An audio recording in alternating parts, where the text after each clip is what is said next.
Southern blacks during and after Reconstruction.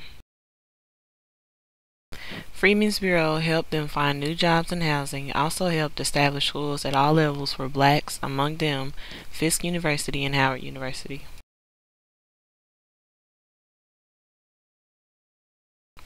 Freedman's Bureau attempted to establish a system in which blacks contracted their labors to whites, but the systems failed.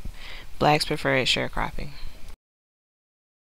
System worked at first, but unscrupulous landowners eventually used the system as a means of keeping poor farmers in a state of near slavery and debt. Led many freedmen to found communities as far removed from the sphere of whites as possible. Black churches sprang up as another means by which the black community could bond and gain further autonomy. Exodusters picked up and moved to the Midwest, especially Kansas, where they attempted to start fresh in new black communities. The Machine Age. 1876, Thomas A. Edison built his workshop in Menlo Park, New Jersey. Advances allowed for the extension of the workday, which previously ended at sundown, and the wider availability of electricity. Last quarter of the 19th century is often called the Age of Invention. Industrialization, corporate consolidation, and the gospel of wealth. As more and faster machines became available to manufacturers, businessmen discovered that their cost per unit decreased as the number of units they produced increased. The more raw product they bought, the cheaper the supplier's asking price. The closer to capacity they kept their new, faster machines running, the less the cost of labor and electricity per product. The lower their cost, the cheaper they could sell their products. The cheaper the product, the more they sold. That, simply put, is the concept of economies of scale. Factories were dangerous, machines malfunctions, and human error typically resulted in more than 500,000 injuries to workers per year. Courts of the era, especially the Supreme Court, were extremely pro-business. Businesses followed the path that led to greater economies of scale, which meant larger and larger businesses. Vertical integration. Central organization called a holding company owned the controlling interest in the production of raw material, the means of transporting that material to a factory, the factory itself, and the distribution network for selling the product. Conclusion is a monopoly or complete control of an entire industry. Horizontal integration, owning all of one aspect of production. One holding company, for example, gained control of 98% of the sugar refining plants in the United States. Businessmen borrowed huge sums, and when their businesses occasionally failed, bank failures could result. During the last quarter of the 19th century, the United States endured one major financial panic per decade.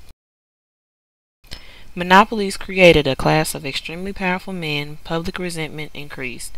Government responded with laws to restrict monopolies. Sherman Anti-Trust Act of 1890 forbade any combination or conspiracy in the restraint of trade. The Supreme Court then ruled 1. That a company controlled 98% of the nation's sugar refining business did not violate the law, but that 2. Trade unions did.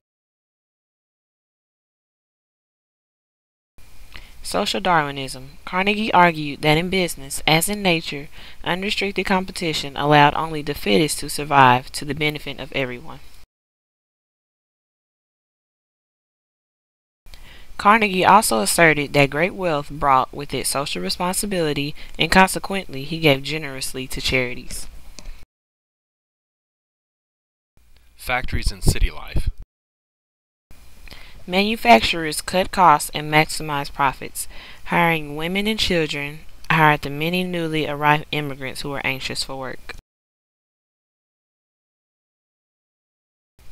Because manufacturers paid as little as possible, the cities in which their employees lived suffered many of the problems associated with poverty, crime, disease, and the lack of livable housing. Insurance and workmen's compensation did not exist then. Poverty level in cities also rose because those who could afford it moved away. Cities became dirtier and generally less healthy. Mass transportation allowed the middle class to live in nicer neighborhoods and commute. Immigrants and migrants made up the majority of city populations. Around 1880, the majority of immigrants arrived from Southern and Eastern Europe. Prior to 1880, most immigrants to America came from Northern and Western Europe.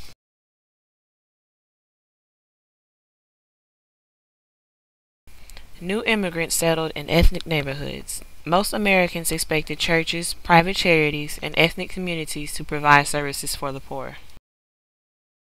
However, many of those services were provided instead by a group of corrupt men called political bosses. In return, they expected community members to vote as they were instructed. Occasionally, they also required donations to help fund community projects. Political machines rendered services that communities would not otherwise have received, but the cost of their services was high. Labor unions formed were considered radical organizations. Haymarket Square Riot. 1886 labor demonstration. A bomb went off, killing police. Many blamed the incident on the influence of radicals within the union movement.